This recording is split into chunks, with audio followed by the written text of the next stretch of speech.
થરાદ પોલીસને મળી મોટી સફળતા। ભોરડુ ગામના ગોગા મહારાજના મંદિરમાં થયેલ ચોરીનો ભેદ ઉકેલાયો।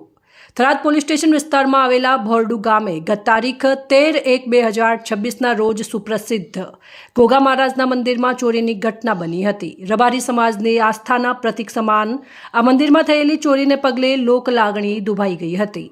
આ ગંભીર ગુનાનો ભેદ ઉકેલવા માટે ઘટનાની ગંભીરતાને ધ્યાનમાં લઈને પોલીસ અધિક્ષક દ્વારા અલગ અલગ ટીમોની રચના કરવામાં આવી હતી।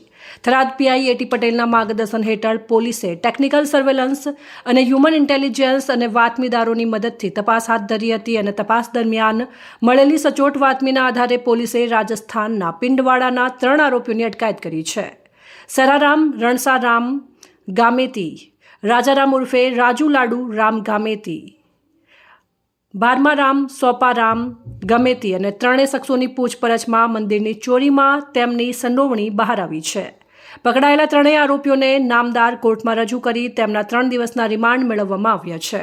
હાલ પોલીસ દ્વારા ચોરી ગયેલા મુદ્દામાલને રિકવર કરવાની તજવીજ ચાલી રહી છે અને ગુનામાં અન્ય કોઈ શખ્સો સામેલ છે કે નહીં તે દિશામાં વધુ તપાસ ઊંડાણપૂર્વક શરૂ થઈ છે।